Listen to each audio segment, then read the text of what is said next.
35, and I don't understand you. I don't understand you. Why are they so self-entitled? Has 8 years of handouts created this monster? Well, it's more than 8 years. I mean, let's go. No, Bush didn't have any handouts prior to Obama. No. I'm not saying that. But if you're 20 years old, you were 12 when all that started. So yes, your parents were still handing out. Right. You're in the generation that saw handouts, and now you're the generation that's getting handouts, and you're getting all the freebies, right? The government has become, spoiled. Your tit in life. The government has become your suckling teat. Yeah. And everybody believes that cutting off Obamacare. Help me to understand program people. I'm so out of touch, right? Yeah. Uh-huh. The only people that I have contact with are you and people that I know that have time. And I'm going to let everybody in on our secret. Not even in contact because of program. Yeah, right. My experience with people who have a little bit of time is it seems to be fairly ego-driven after 20 years on some level. You stay sober because it's fucking cool. Well, let me tell you something. When I was about 4 months sober, and I used to do community service at the local Valley Alano Club when I was on intensive probation house arrest deal. I had to do 10 hours a week community service. I was working at the snack bar, and this guy came in, and he's like, "Oh, still sober?" And there was a time where I thought about throwing my sobriety away, and I didn't want to give that guy the satisfaction. Yeah, right. We talked about this in the last show. That's my doctor was Drew Pinsky. And Drew said, no, based on all the criteria of the studies that I've run, just based on a completely logical level, you're going to relapse. Okay, how do I change that outcome? Stay sober just to spite you. Right, and that's what I did. Or me. I was mad at a counselor. I was mad at Drew, took Drew's advice, went to a sober living home, didn't drink, didn't use no matter what, worked for my father while I was sober. Did I say that slow enough for people who understand that sentence?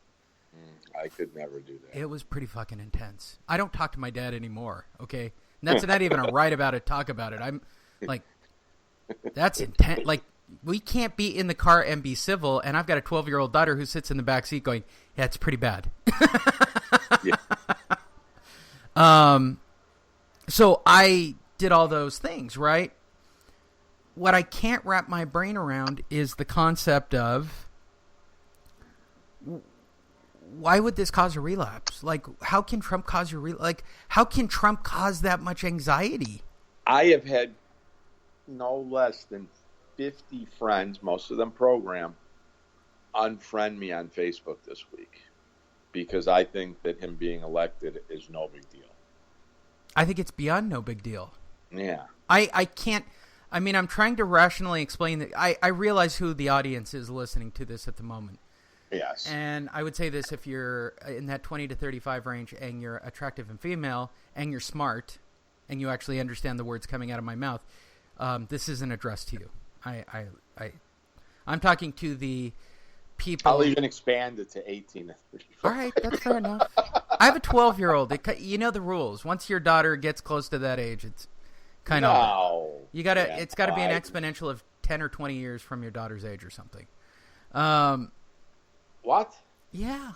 No, I had that rule when she was in college. Yeah, right. You should. It gets creepy. Whoever I dated had to be older than her, but now she's old. Yeah, well, now she's an adult. Yes. Rules are off. I can't.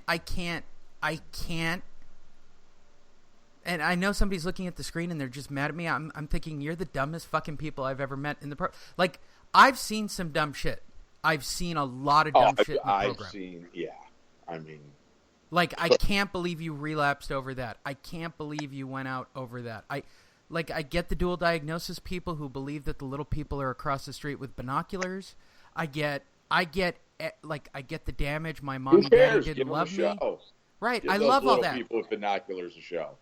I love all those people. I like the attention from the little people with the binoculars. I certainly hope they are there. It would be great if there really were drone planes. And by the way, if you're a paranoid person listening to the show, I'm looking at you right now. You should pick up.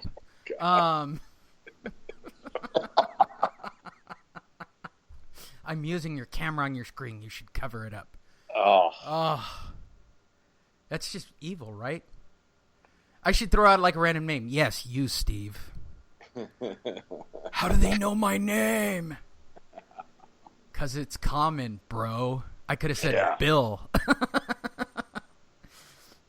So, you go to this meeting, and it's not one or two people sharing. The bulk of the sharing at this meeting is about their anxieties about a man being elected president.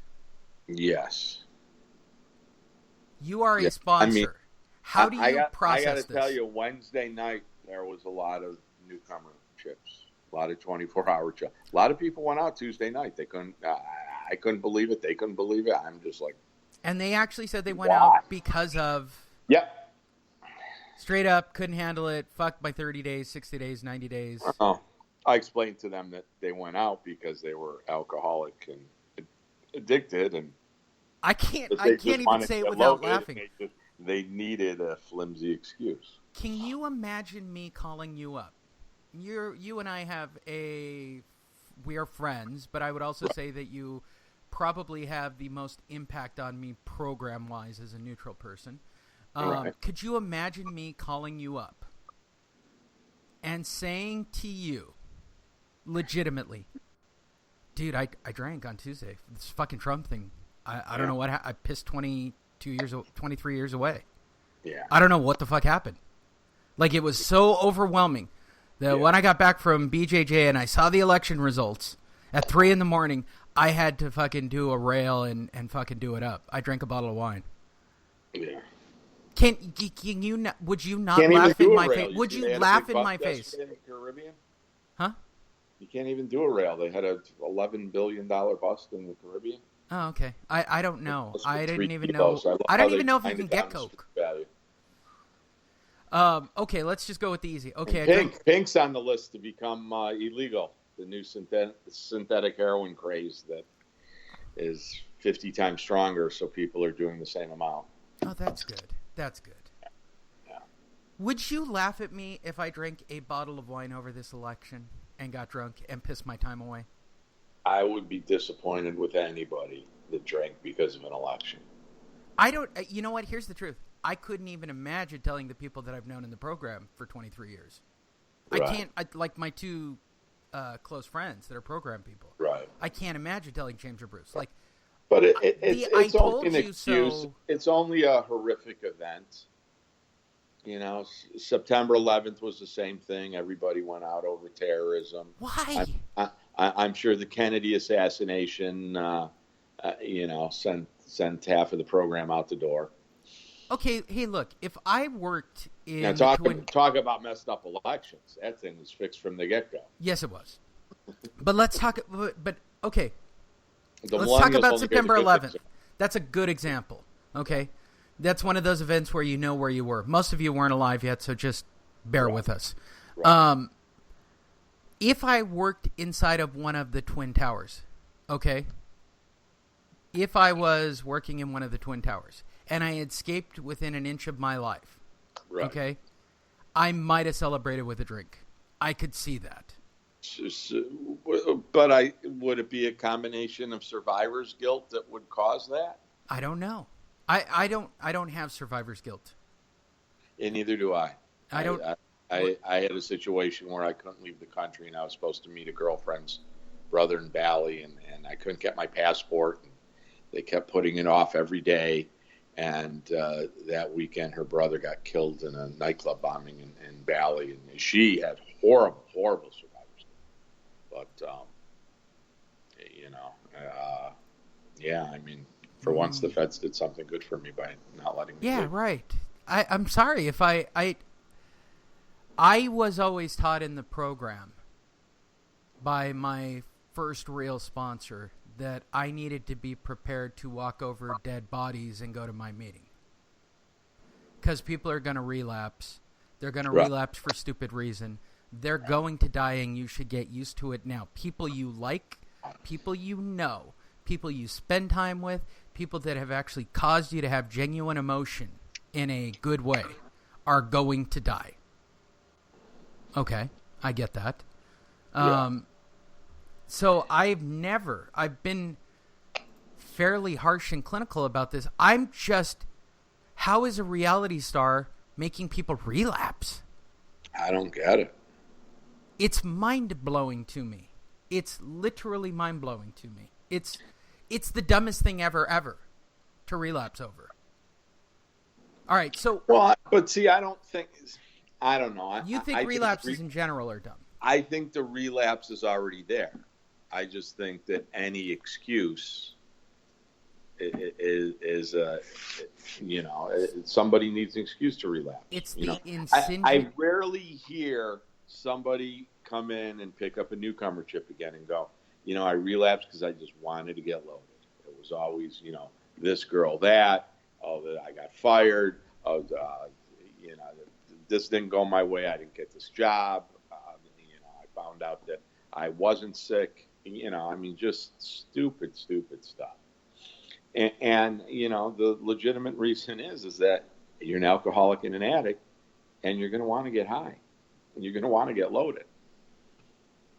And if you don't have a strong program, there's going to be a moment that you're going to go back into active addiction really fast. Okay, so I see Steve staring at the screen right now, going, "You don't know me.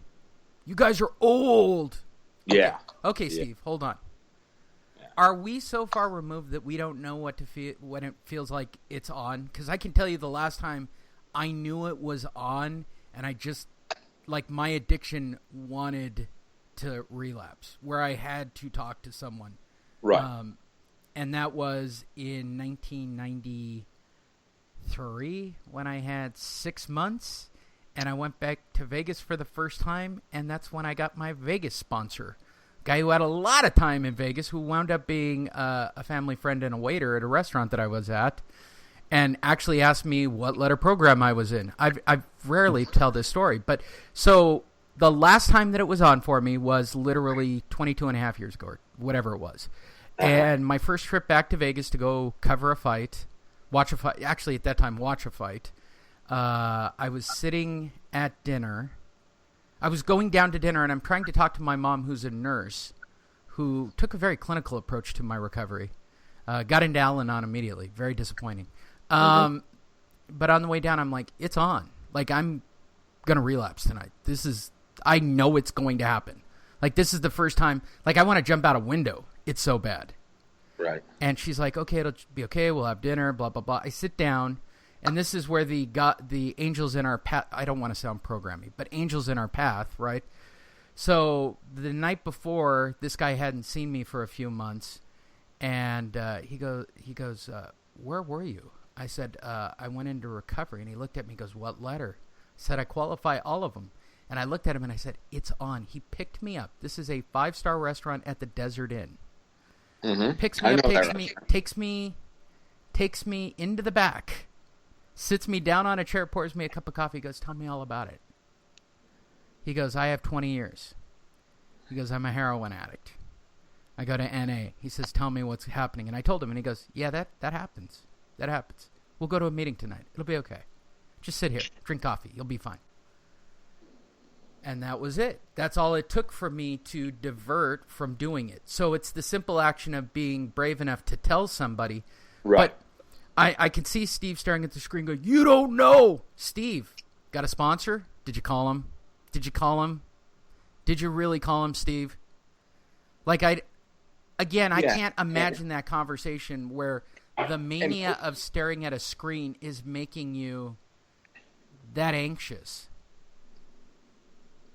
Yeah, for you guys that are new and you're just getting used to the sponsee thing, and I don't like the sponsor because he makes me call every day, and first of all, it's going to stop as you probably do your fourth and fifth step. That's usually when I don't require my guys to check in. But the reason why we do that's not because we're megalomaniacs and want to be want phone calls all day from sponsees. It's because if you get in the habit of picking up the phone on a daily basis, when you need to pick up the phone, it's a lot